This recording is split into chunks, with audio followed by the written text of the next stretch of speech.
بسم اللہ الرحمن الرحیم۔ السلام علیکم۔ روزانہ واقعات سننے کے لیے اس چینل کو سبسکرائب کریں۔ ایک درویش نے اللہ سے دعا کی کہ مجھے بغیر محنت کے حلال رزق عطا فرما تاکہ رزق کی تلاش میں میرا وقت ضائع نہ ہو اور میں زیادہ سے زیادہ عبادت کر سکوں۔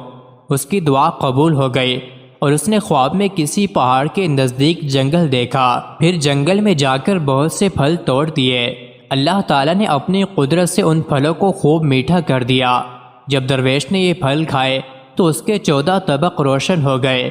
درویش اس واقعے کو خود بیان کرتے ہوئے کہتے ہیں کہ وہ پھل کھانے سے میرے کلام میں وہ شیرینی اور مٹھاس پیدا ہو گئی کہ میری گفتگو سن کر لوگ حیران ہو جایا کرتے۔ اس کے بعد میں نے دعا کی کہ اے پروردگار، مجھے وہ انعام عطا فرما جو سب سے پوشیدہ ہو۔ اللہ نے میری اس دعا کو بھی قبول کیا اور میری قوت گویائی جاتی رہی۔ میرے دل کو اطمینان حاصل ہو گیا کیونکہ پہلے میری گفتگو کو سننے کے لیے ہر وقت ایک جمع غفیر حاضر رہتا تھا، اب کوئی پاس نہ آتا تھا اور عبادت میں مجھے لطف آنے لگا۔ اب میں روزی کمانے اور محنت و مشقت کی فکر سے آزاد تھا۔ میرے پاس کمانے کے دنوں کا ایک درہم بچا ہوا تھا جسے میں نے اپنی آستین میں سی رکھا تھا۔ ایک مرتبہ میں نے جنگل میں ایک تھکے ہارے لکڑ ہارے کو دیکھا تو میرے دل میں خیال آیا کہ کیوں نہ یہ درہم اس کو دے دوں، مجھے تو اللہ پاک رزق دے رہا ہے، لیکن اگر میں اس لکڑ ہارے کو یہ درہم دے دوں گا تو وہ 2-3 دن کے لیے اپنی خوراک کے غم سے آزاد ہو جائے گا۔ وہ لکڑ ہارا روشن ضمیر تھا اور اللہ تعالیٰ کو اس پر خاص کرم تھا۔ اس نے کشف سے میرے دل کی ہر بات جان لی اور غصے میں میرے قریب آ کر بڑبڑایا۔ اس کی بات تو میں سمجھ نہ سکا مگر اس کے غصے کا میرے دل پر اثر ضرور ہوا۔ اس بزرگ نے لکڑیوں کا گٹھا زمین پر رکھا اور شیر کسی تیزی سے میری جانب بڑھا۔ اس کا جلال دیکھ کر مجھ پر ہیبت طاری ہو گئی۔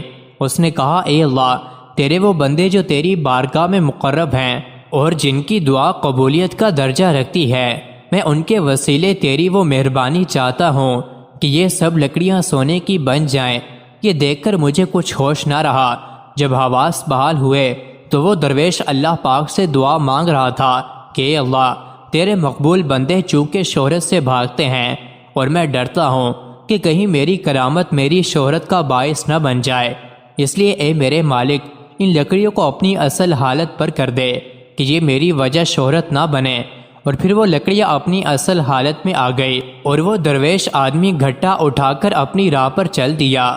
میں نے چاہا کہ میں اس آدمی کے پیچھے جاؤں اور اس سے کچھ پوچھوں، اچھی اچھی باتیں سنوں، مگر اس کی ہیبت کے اثر سے اپنے قدم اٹھا نہ سکا اور آئندہ اس واقعے سے عبرت حاصل کرتے ہوئے محنت کے ساتھ حلال روزی کے لیے جستجو کرنے لگا اور اللہ تعالیٰ کی عبادت سے بھی کبھی غفلت نہ برتی۔ مزید ایسے ہی ویڈیوز کے لیے چینل کو ضرور سبسکرائب کریں۔